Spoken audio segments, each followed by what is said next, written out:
After a crushing loss in the World Test Championship final against Australia, India begins a new test cycle. The first of the opponents will be West Indies. 2 tests will be played in Dominica and Port of Spain. They have picked a team, but there are big questions on Team India's transition. Whether or not this is the perfect team that will take the Indian team to the final in 2025, we are asking 5 key questions. Joining me at this hour is sports broadcaster Prakash Bakankar and deputy editor of Hindu Rakesh Rao, and I'm going to ask you 5 key questions, gentlemen, and I'll start with you, Prakash. Is Rahane the best test captain for India? Well, look, Ajinkya has been one of those people who's ridden the roller coaster, dropped from the side. Don't forget what he did when Kohli had to come back for his child's birth in Australia. He's always been understated. He has lost form, there was no question. Came back into the IPL, did some amazing stuff, I thought. But more importantly, I think in the WTC, he stood out as somebody who applied himself in spite of that injury. So whether he is a good captain, I don't think there's any debate. Whether he is a long-term captain cannot be, for the simple reason that he is on the wrong side from an age perspective. So India have to start looking ahead, and that seems to be one of the challenges amongst many. We also have Anis Sarjan on the broadcast, cricket analyst. Anis, let's hear from you. Is Rahane the best way forward for Team India in terms of vice captaincy? Absolutely no. I mean, like Mr. Prakash mentioned, he's almost 34, 35. You can't think about a captain of test captainship at the age of 34, 35. You have to groom a new captain. I don't know whom they have in mind. The reason they appointed Rohit Sharma as a captain because of the problems BCCI and Virat Kohli had. That's why they appointed. Otherwise, Virat Kohli would have continued the test captainship. Yes, Rahane has served Indian team in the absence of Virat Kohli in that Australian tour, which we won. But I don't think he would be the right captain going forward. Let me come to you and ask you, Rakesh, since we are starting a new test championship cycle, wasn't this the appropriate time to look into the future, get in a captain, a vice captain who would last for the entire cycle? It sounds fine to me, but the problem here is it is not about how important your vice captain is. Your vice captain need not even last 2 years. Till we reach the end of the next cycle, he need not be around. I mean, a lot of these guys are not going to last that stretch. So I'm not really concerned who the vice captain is. Are we able to, a lot will depend on how Rohit leads it. My question is not about the importance of the vice captain here. It is about how Rohit leads it, because he hasn't looked like a good captain to me as far as this particular WTC was concerned. Of course, it was a collective failure, but his captaincy left a lot to be desired. Right. So let's go over to the next question that we are asking. Did Cheteshwar Pujara deserve the axe? Let me come to you, Prakash. Did he deserve the axe? Because given the kind of way he played, he emerges as the second best batter in the cycle. You know, Rika, the fact is, these are always emotional decisions. There can be no debate about the fact that Cheteshwar Pujara has been an absolute stalwart of India's test batting, arguably one of the most consistent. Yes, he also has gone through bad patches, but the fact is, it raises, all of these questions are coming up in the context of where is India's test team headed in the future.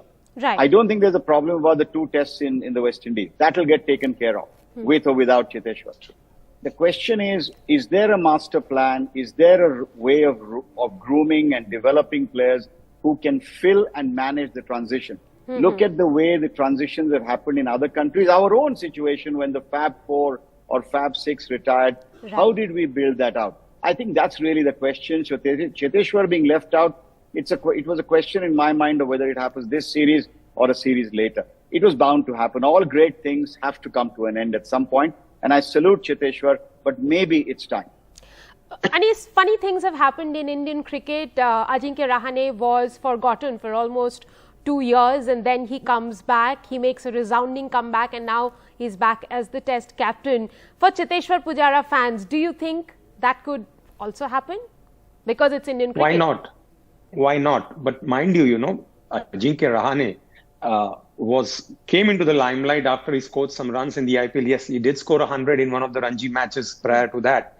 But having said that, if you talk about Pujara fans expecting him to come back, yes, I am one of his big fans. But if you have to see his record in the last few years, has not been that great. Right. So India actually gave him enough chances. But let me pull up a stat for you. It seems that Virat Kohli and Cheteshwar Pujara were the two best batters for India in that cycle. So that graphic is on your screen. Yes, Anis, please go on. Yes, I know what you're trying to say, that the average of Virat Kohli and Pujara as well as Rahane had dropped almost to the same level. So when you are dropping Pujara, why don't you drop Virat Kohli? That's the big question. But do we have the guts to drop Virat Kohli? I don't think so.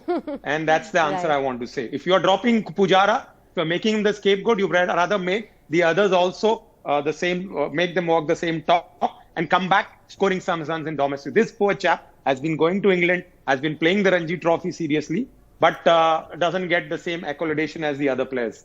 So then I'll ask the question that Sunil Gavaskar has been also asking. Rakesh, has he been made the scapegoat for India's poor batting during this cycle? Well, Rika, I don't think he's a scapegoat there, but the fact is that our top order has failed consistently. We won in India because our lower order contributed quite consistently. These are the same names who bowled well, who batted well. It is the top order was not so consistent. So to pick one man and to say that he was a scapegoat, at least I don't agree with that. But yes, with Cheteshwar, the problem is he's a gritty customer. When India is in trouble, you expect him to come good. And when he fails, you feel that he has let you down.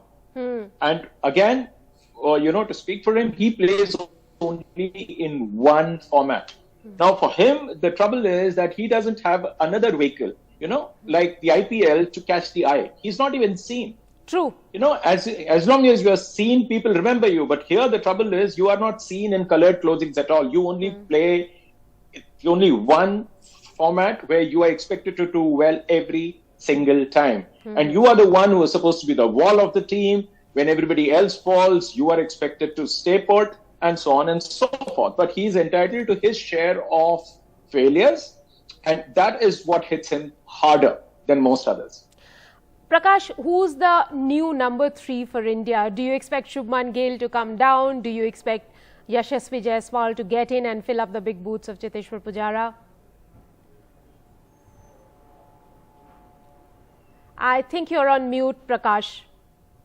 When Rahul Dravid finished his cricket, this was a question. It always happens when great players finish or seem like they're finishing.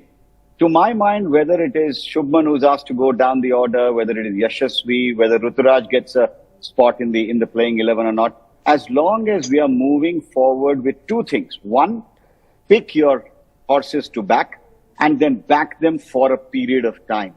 Don't have a sword hanging over their neck after every game or every 2 games, where whether or not they're going to play the next test is a question mark. Look at what England have done. They've picked their players, they've backed them. Zach Crawley wasn't able to hit a ball in the middle of the bat. Look at him now. Look at Ben Duckett, came to India, it was Dundo Re Sajana all the time. He didn't know where the ball was. But look at how he's playing now. So my point is, as long as it's younger people who are being picked on the merit of performance, and then back them for a bit at least and give them the confidence and a chance to succeed, I personally am fine with. Mind you, I'm no one. I'm just a cricket fan. Okay, now I think this question has to be asked to Anis because he's also a Chennai fan. Ruturaj Gaikwad picked on the basis of his white ball IPL form, because when it comes to the comparison with him and Sarfaraz, Sarfaraz has a better domestic average, red ball average than Ruturaj. Was it the right pick? Well, to be very honest, as much as I'm a fan of IPL, but I'm a much bigger fan of India. And I'm afraid Sarfaraz has not been done justice in spite of scoring runs. For the last 3 years, I was just seeing his record, 928 in 2019-20, again 982 in 21-22, 556 in the last season because Mumbai did not go the distance. So Ruturaj Gaikwad has been picked just because of the IPL performance.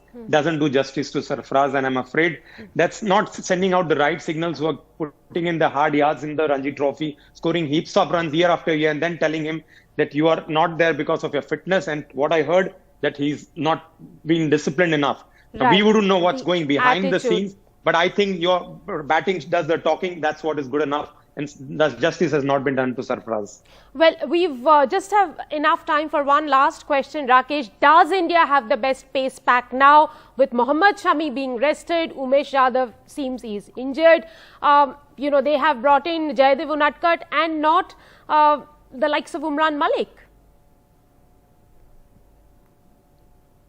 Rika, I'm really surprised that this particular selector, this entire lot has picked 5 bowlers whose average age is 30. Siraj has played 19. After that, you have, Shardul with 9. Then you have Jaydev, and Jaydev at 31 has played only 2. Right. 2 test matches in his life. Saini has played 2 at 30. Mukesh is yet to start. He hasn't even played. He has played only 10 IPL matches. What is Mukesh doing in that squad? Right. Has anybody asked that? This is a ridiculous thing. You're going to West Indies. You know that even if you don't have the services of the creamy layer of Indian fast bowling, you're still going to do well there because West Indies red ball cricket doesn't even exist. So for you to go and pick up those points, let's not read too much into this. This 2-test series is going to be forgotten. But yes, these aging fast bowlers, these are we are talking about transition, right. But this is not what we actually mean by it. What transition means, yeah. Selection, to put it bluntly, it is ridiculous.